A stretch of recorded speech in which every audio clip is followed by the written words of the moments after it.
تم سب بچے بیٹھے ہو، والدین کو اپنی جنت بنا لو، ماں باپ کو اپنی جنت بنا لو، ان کی دعا لے لو۔ میرے نبی نے فرمایا کاش میری ماں زندہ ہوتی۔ ماں کا خاص طور پر منشن کیا، میری ماں کیوں کہ باپ کو تو دیکھا ہی نہیں، اور ماں کو دیکھا ہے 6 سال۔ میری ماں زندہ ہوتی اور میں عشاء کی نماز کے مصلی پہ کھڑا ہوتا اور میرے گھر سے میری ماں کہتی محمد، تو میں ماں کے لیے نماز توڑ دیتا۔ میرا نبی کہہ رہا ہے۔ اور جب آپ حج پہ تشریف لے گئے اور ابوا کے میدان سے گزرے جہاں میرے نبی کی والدہ کا انتقال ہوا تھا، اس بات کو 57 سال گزر چکے ہیں۔ 6 برس کی عمر میں مدینہ سے نکلے 3 افراد، میرے نبی کی ماں، میرے نبی کے والد کی باندی ایمن، وہ بھی ماں ہیں، انہوں نے بھی دودھ پلایا تھا میرے نبی کو۔ 2 مائیں ہیں، ایک دودھ پلانے والی، ایک پیدا کرنے والی، اور ایک میرے نبی ہیں۔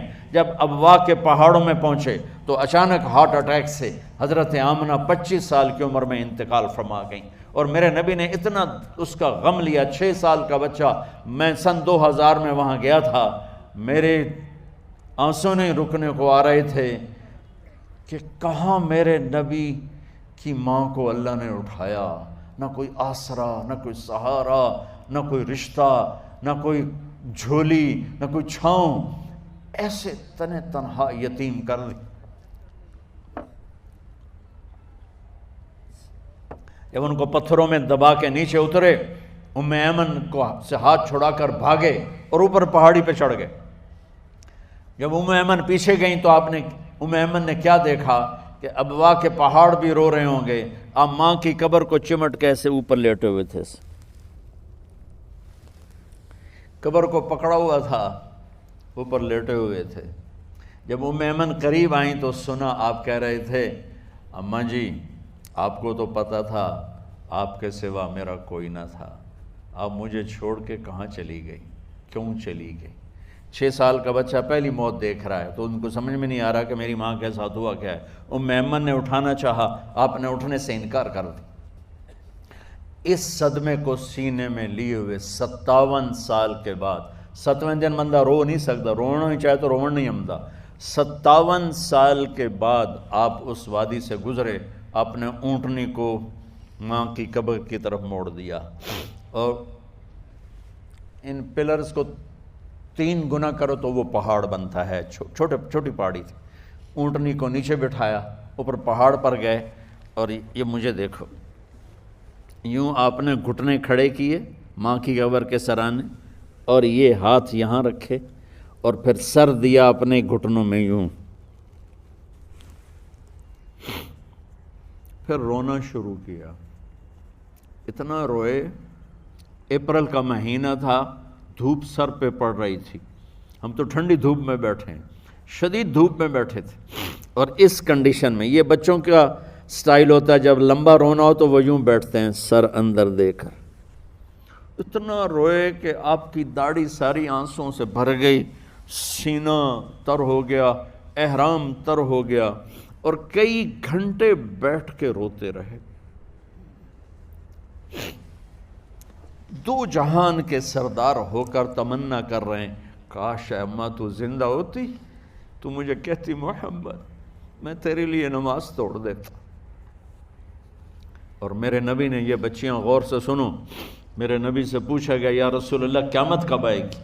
آپ نے فرمایا یہ تو اللہ کو پتہ ہے۔ میں نے کہا یا رسول اللہ کوئی نشانی بتا دیں، تو آپ نے فرمایا جب بچیاں ماؤں کو ذلیل کریں گی تو قیامت آ جائے۔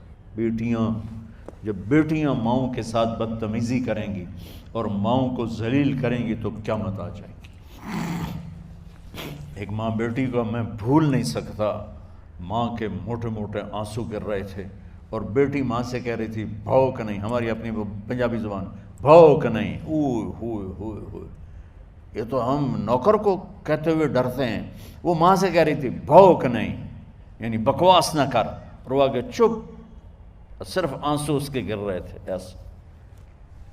شاید وہ یاد کر رہی تھی کہ 9 مہینے کیسے اس کو میں نے پیٹ میں پالا، جنتے ہوئے کتنی تکلیفوں سے گزری، اور اس کو دودھ پلاتے ہوئے کتنی راتیں میں نے کاٹ کاٹ کے گزاریں، اور اس کے پیشاب دھوتے ہوئے کتنی دفعہ میں سردی میں ٹھٹھری، اور آج یہ مجھے کہہ رہی ہے بھوک نہیں۔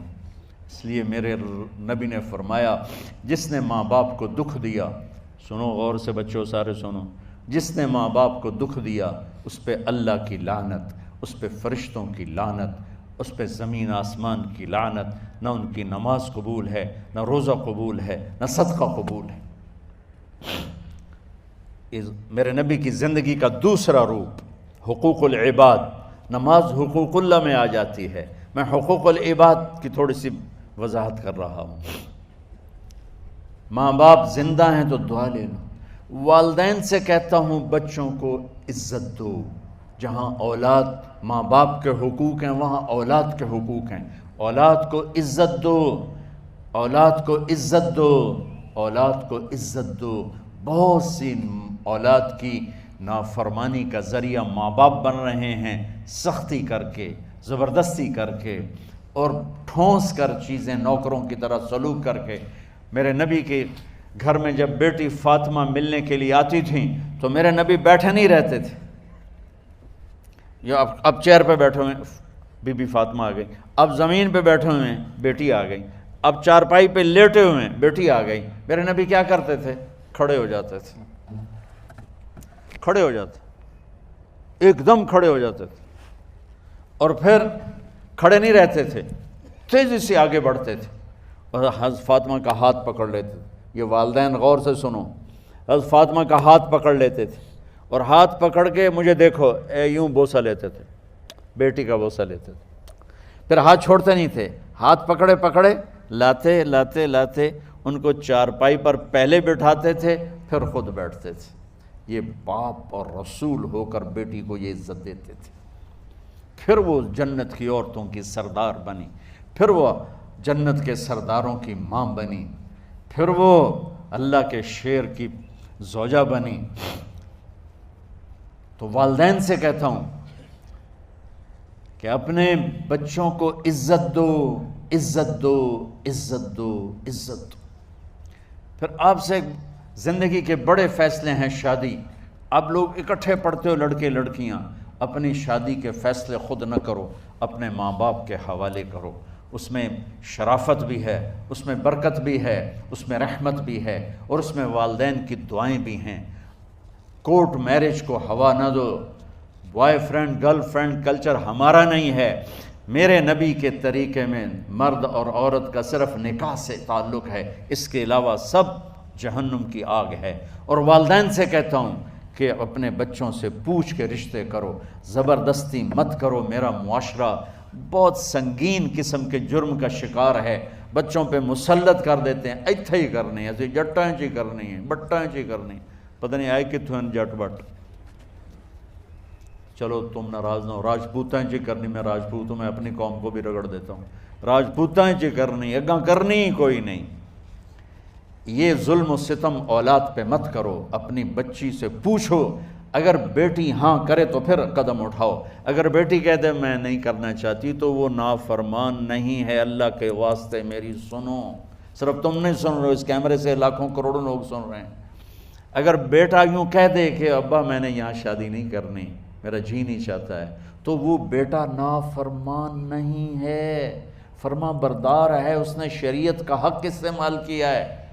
اب ایسا ظلم مت کرو کہ نہیں اتھے ہی کرنی ہے، اتھے گھروں نکل جا۔ زندگی تم نے تو نہیں گزارنی، زندگی تو بچے نے گزارنی، میں قربان جاؤں۔ ایک حدیث سنو پہلے، پھر اگلی بات سناتا ہوں۔ ما تزوجت وما زوجت الا بوحی من السماء نزل به جبریل۔ لوگو سنو، میں نے جہاں شادی کی، میں نے جہاں بیٹی کی شادی کی، پہلے آسمان سے جبریل فرشتہ اللہ کا حکم لے کر آیا، پھر میں نے قدم اٹھایا۔ سمجھ گئے میری یہ بات سمجھ گئے سارے؟ اب اگلی سنو۔ حضرت علی فاطمہ کا رشتہ لینے آ گئے اور جبریل ان سے پہلے آ گئے کہ یا رسول اللہ فاطمہ علی کے لیے ہے۔ باپ محمد مصطفیٰ جیسا ہے، رشتہ مانگنے والا علی جیسا ہے، اور بیٹی فاطمہ جیسی ہے۔ اور آپ پوچھتے ہیں علی کیسے آئے؟ وہ شرم کی وجہ سے کچھ کہہ نہ سکے، چپ۔ آپ کو تو پتہ تھا، آپ نے فرمایا فاطمہ کے رشتے کے لیے آئے ہو؟ کہا جی۔ تو جبریل تنال بیٹھا ہوا ہے کہ یا رسول اللہ اتھے ہی کرنا ہے، آپ نے ہاں نہیں کی، آپ نے کہا انشاءاللہ، اور یہ کہہ کر اٹھ گئے۔ انشاءاللہ نبی کا ہاں ہی ہوتا ہے، لیکن جبریل کے آنے کے باوجود اور اللہ کے کہنے کے باوجود میرے نبی کو بھی پتہ ہے کہ یہ رشتہ یہاں کاتب تقدیر نے لکھ دیا ہے، لیکن امت کو سبق سکھانے کے لیے آپ گھر تشریف لے گئے۔ بیٹی فاطمہ کہ جی یا رسول اللہ، کہا علی کا رشتہ آیا ہے، میں ہاں کر دوں؟ سبحان اللہ۔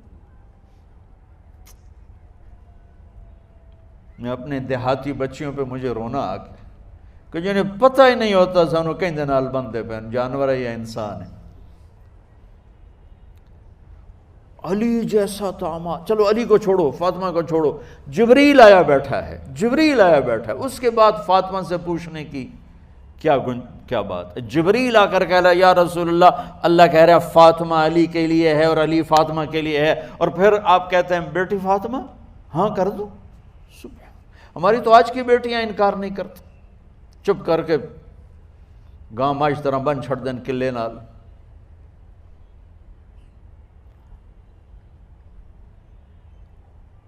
کوئی ان کے اندر کے جذبات کو سننے والا کوئی نہیں ہوتا، اپنی انانیت پر یہ فیصلے کرتے ہیں، اور میرا نبی کہہ رہا ہے بیٹی ہاں کر دو۔ سبحان اللہ۔ آپ کا کیا خیال ہے، فاطمہ نے انکار کرنا تھا؟ یہ تو یہ بیٹیاں نہیں انکار کرتی تو فاطمہ نے کہاں کرنا تھا؟ لیکن یہ سبق دینا تھا ان والدین کو جو نادانی میں نادانی کے فیصلے کر کے اولاد کو ہمیشہ ایک ٹھنڈی آگ میں دھکا دے دیتے ہیں۔ حضرت فاطمہ رضی اللہ تعالیٰ عنہا نے جب ہاں کی، پھر آپ باہر نکلے۔ اچھا مزے کا واقعہ ہو، حضرت علی اٹھ کے باہر نکلے تو صحابہ باہر کھڑے انتظار کر رہے تھے کہ کیا ہوا۔ حضرت علی کو بھیجنے والے تھے عبد الرحمن بن عوف۔ پہلے ابو بکر گئے تو آپ نے انکار کر دیا، عمر گئے رشتہ مانگا، آپ نے انکار کر دیا۔ عبد الرحمن بن عوف نے علی سے کہا آپ جائیں، آپ کا رشتہ رد نہیں ہوگا۔ کہنے لگے میرا تو ذاتی گھر بھی کوئی نہیں، مجھے کہاں سے رشتہ ملے گا، میں تو بالکل غریب ہوں۔ کہا نہیں تم جاؤ۔ تو واپس آتے انہوں نے عبد الرحمن بن عوف پہ چڑھائی کر دی، ویکھیا ہے نا تو مینوں گلے آئی، انکار ہو گیا۔ تو صحابہ نے پوچھا کیا ہوا؟ کہا کچھ کہا ہی نہیں، چپ کر کے اٹھ گئے۔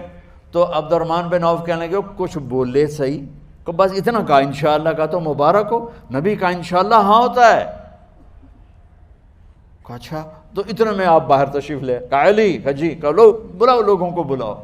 ساری مسجد بھر گئی، آپ کے ساری مسجد فل ہو گئی۔ آپ ممبر پہ کھڑے ہوئے علی کو سامنے بٹھایا، کہا لوگو یہ جبریل میرے پاس اللہ کا پیغام لائے ہیں کہ میں فاطمہ بنت محمد کا نکاح علی بن ابی طالب کے ساتھ کر دوں۔ پھر آپ نے خطبہ پڑھا اور کہا کہ علی، ہائے ہائے ہائے، میں نے فاطمہ بنت محمد کو 400 درہم مہر کے عوض تیرے نکاح میں دیا، تو نے قبول کیا؟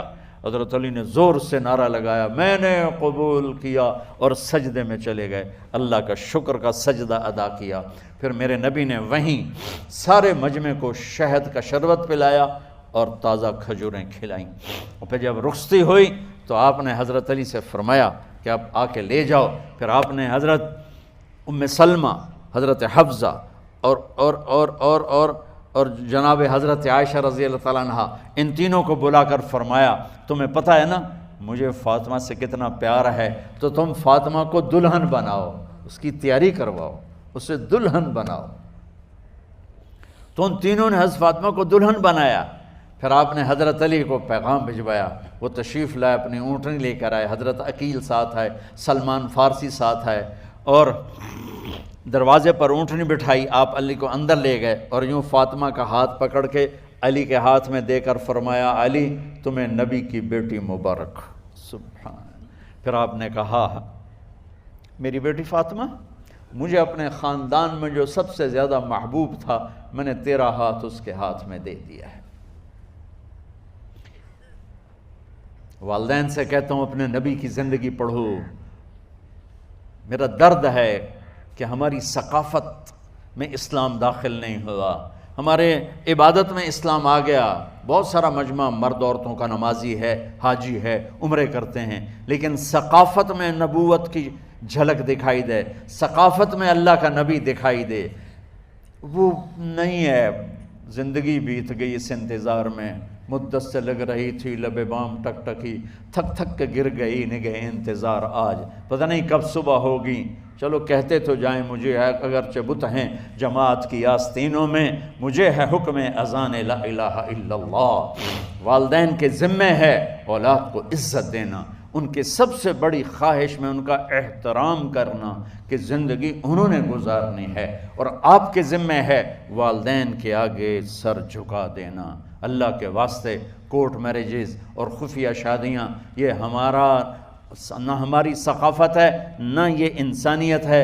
ہمیشہ دکھ دردوں میں زندگی گزرتی ہے کہ اصل زندگی تو موت کے بعد آنے والی ہے۔ تو والدین پڑھیں شریعت کو، اولاد بھی پڑھے اپنے نبی کی زندگی کو۔ ایک شخص حضرت عمر کے پاس آیا ایک بیٹے کو لے کر، کہا امیر المومنین یہ میرا بیٹا بڑا نافرمان ہے اور مجھے بہت تنگ کرتا ہے۔ حضرت عمر کے پاس لاٹھی ہوتی تو انہوں نے یوں اٹھائی، وہ کہنے لگا حضور معافی دیا جائے، ایک میری گل سن لو۔ آپ نے فرمایا کیا؟ کہنے لگا ماں پیو دے بڑے حق ہیں، بالکل ٹھیک ہے، پر کوئی ساڈا حق بھی ہے ماں پیو تے؟ آپ نے کہا ہاں۔ آپ نے کہا ہاں۔ کہنے لگے ذرا وہ بتا دیں۔ کہا پہلا حق ہے اچھی ماں تلاش کرے، نیک عورت تلاش کرے۔ دوسرا حق یہ ہے نام اچھا رکھے۔ تیسرا حق یہ ہے اس کو قرآن کی تعلیم دے۔ کہا جی پھر سن لو حضرت جی، میرے پیو کو پوچھو اس حبشی عورت نال شادی کر کے مینوں حبشی ماں دیتی، انہوں کوئی عرب ماں ہی نہیں لتی۔ میرا پہلا حق اس مارے ہے۔ دوسرا سن لو، اس نے میرا نام جولان رکھا ہے، جولان گندگی کے کیڑے کو کہتے کہ اس نے میرا نام جولان رکھا ہے۔ اور تری سن لو، اس آج تے مینوں قرآن دی شکل نہیں وکھائی۔ حضرت عمر ہوئی سوٹا وہ دے سر تے پھیر دے کہ پہلے تیری مالش کراں پھر ایدی کر سکتا۔ تو آج کے والدین بھی اپنی اولاد کے بارے میں بہت بہت بہت غافل ہیں، اور اولاد کا بھی حال یہی ہے، چونکہ ماں کیا ہے، باپ کیا ہے، اولاد کیا ہے، یہ شریعت، یہ قرآن بتاتا ہے، یہ میرے نبی کی زندگی بتاتی ہے۔